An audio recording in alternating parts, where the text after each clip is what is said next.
Back on the Pete the Planner Show. I'm Pete the Planner. Here answering your money questions. Your money questions answered, just another way to say it.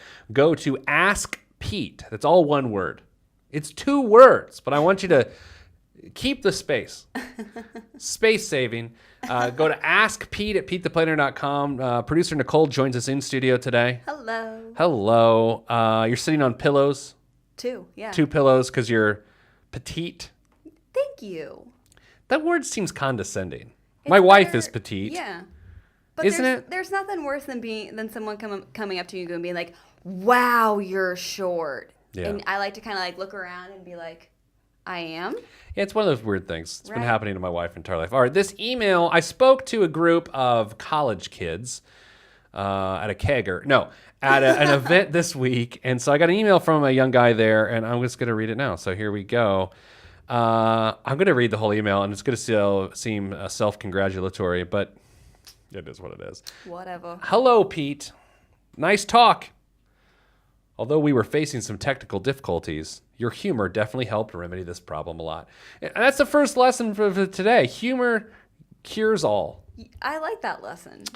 I really enjoyed your talk, and the power percentage is definitely something I need to calculate later on in my career. If you're listening right now and you have no idea what power percentage is, I encourage you to find the heck out. Go to the $1 Million Plan podcast. That's our podcast. Or just go to PeteThePlanner.com. Episode 120. 120. 120. And Nicole, I looked at you and pointed at you, and you got this panic look of, I don't know that episode number, brother. But you did. I do. It'll also be linked. However, I have 2 tricky questions. First, let me introduce my background. This is very formal. I would like to be an entrepreneur sometime in my career and probably planning on doing something big. Who doesn't want to go bold? I don't know. So when do you think, oh wait, I got my, so when do you think is the best time to start my own career? I assume in meaning entrepreneurship. What should I do, or what resources do I have if I go broke or bankrupt in failing my attempt? What is the minimum amount of money that I can live by, basically just survive per month? The same question Elon Musk asked himself in order to survive even after numerous failures before. What happens to my 401k if I get fired by my employer right after I got employed, for instance, after 1.5 years? Thanks in advance for your time and effort. Best wishes. This guy's name. There's a lot there. Yeah. You know, I will say, and this does sound condescending, and it's not meant to be. These are the questions of a young person that hasn't got to like just go through the motions at all yet. Right. Yeah. No. Which is fine. I mean, Not everyone works in the financial wellness world at 24. yeah, I think this is interesting because this is a person that you can tell wants to swing for the fences, but is practical enough as a Right. Midwesterner to want to make, I want to make sure I can pay the bills. I appreciate that though. I will say this about risk. I also hate the term serial entrepreneur. However, serial entrepreneur and a guy who sold close to $1 billion worth of companies, Don Brown told me once on this show several years ago, when you're as young as this person is who's emailing, Yeah. there is no such thing as risk. Right. So when this person looks at this like, oh, I got to take a lot of risk to become an entrepreneur, well, what Don Brown is suggesting is there's no risk. What are you risking? Yeah. You're 20-nothing years old. You have nothing. You're risking nothing. If you can't take risks now, when are you going to take risks? So I think that's a really important element to all of this.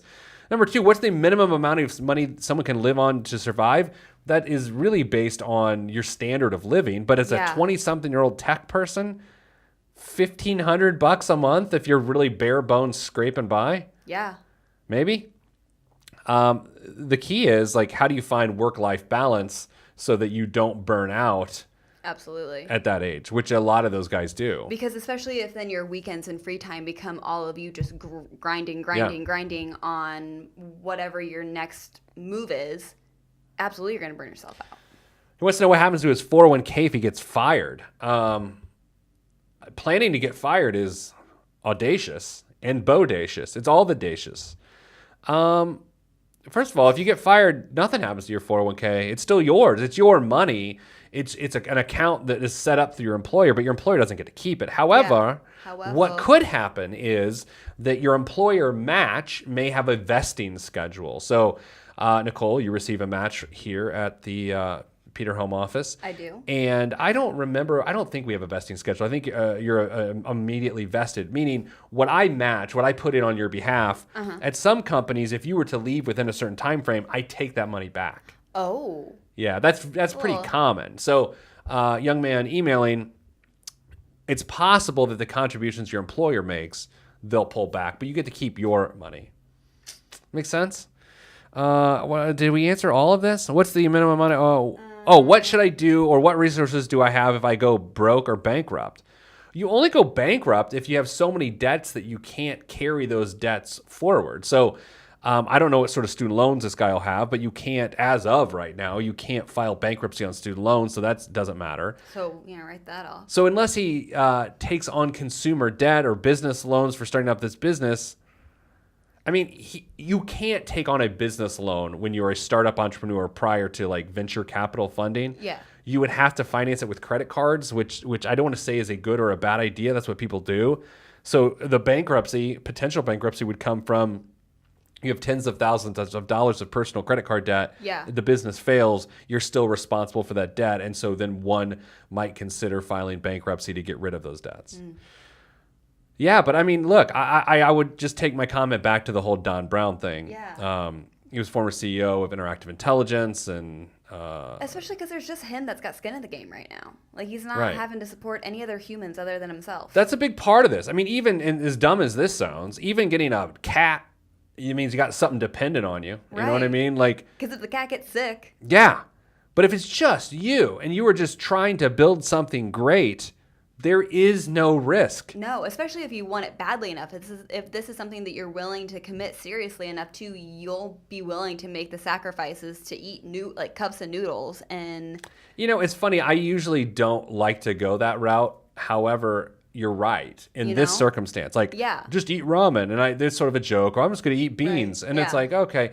But on some level, that's what it means to have no risk. yeah, Because this guy really can make that happen. absolutely. All right, if you want your question answered, email us, askpete@petetheplanner.com. Coming up after the break, we're going to go, we haven't even discussed what we're doing in the next segment. I haven't quite decided myself yet.